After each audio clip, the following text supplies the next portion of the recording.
In a sun-scorched training compound nestled in the rugged hills of Nevada, July 2027, a young woman stepped into the dust-choked yard, her worn-out boots kicking up grit, her faded gray tank top clinging to her slender frame. At 29, Emily Harper didn't look like much to the squad of hardened recruits. Her dark blonde hair fell in loose waves, unstyled, and her face, free of makeup, held a quiet intensity that didn't beg for notice. The men sized her up and dismissed her instantly. Never last a day in this elite NATO Special Forces program. An instructor, a burly man named Kessler with a voice like gravel, barked a laugh. "This is covert ops, not a runway show, darling." The squad roared, their jeers slicing through the dry air. But when Emily was ordered to strip for a routine inspection, revealing a jagged phoenix tattoo blazing across her back, encircling a crimson sigil, the yard fell silent. The base commander, Colonel Vance, arrived just then, his eyes locking on the ink. He snapped to attention, saluting, his voice unsteady. "We have a fire wraith among us." From that moment, Emily was no longer just a recruit. But her story didn't begin in that Nevada Dust Bowl. Born into one of America's richest families, Emily grew up under strict expectations. Carry yourself with grace, never boast, always stand firm. Yet she shunned the glitz, driving a beat-up Jeep, wearing thrift store clothes, and keeping her life small. People saw her scuffed boots and faded shirts and assumed she was nobody. They didn't know the steel in her spine or the grief that drove her here. For months earlier, her world had crumbled. Her older brother, Nathan, her anchor through their rigid childhood, was gone, killed in a classified mission. No body, no closure, just a folded flag left on her doorstep.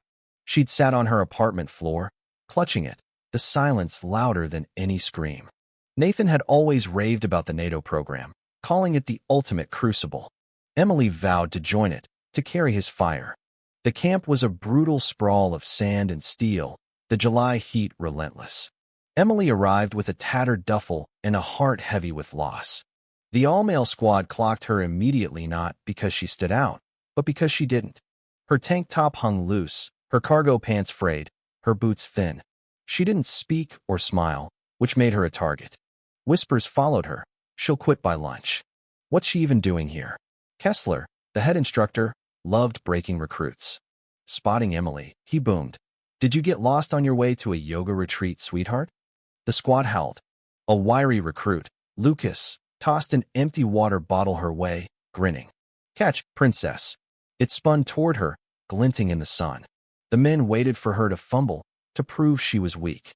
But Emily moved like lightning, her heel flicking the bottle upward, catching it midair without breaking eye contact with Kessler. The laughter died. Lucas's grin froze. Kessler muttered, "Get in line," his jaw tight. The torment didn't stop. During a gear check, a stocky recruit, Ethan, kicked Emily's duffel, spilling her canteen and a small photo of her and Nathan at a state fair, laughing under a golden sun. Ethan snatched it, smirking. "Your boyfriend? Looks like a nobody."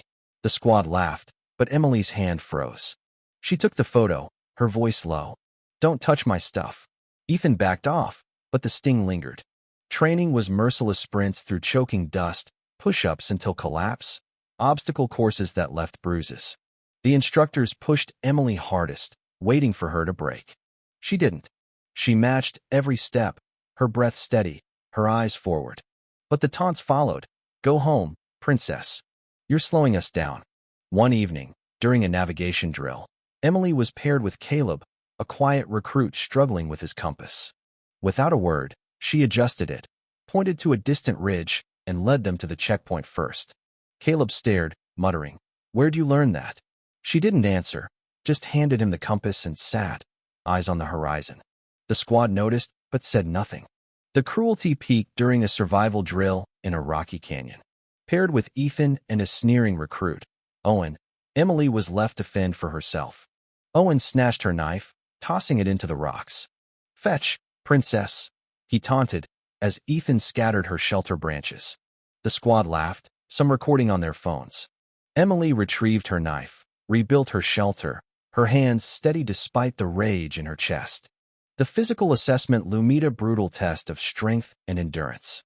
In the armory, a medic named Clara, gray streaking her hair, approached Emily.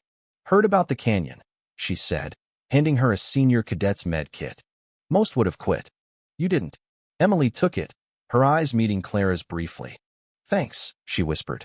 During the assessment, Kessler ordered her to strip for inspection, his voice dripping with disdain. "Let's see if you're even built for this." Lucas whistled, "Showtime." The squad laughed, but Emily stood tall, pulling off her tank top to reveal the phoenix tattoo. A young instructor, Ruiz, gasped, "That's Operation Talon." Colonel Vance arrived, saluting her as a fire wraith. The squad's jeers faded.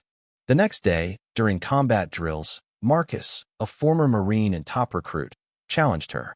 "If you're a fire wraith, prove it. Fight me." The yard tensed. Emily accepted, her voice calm.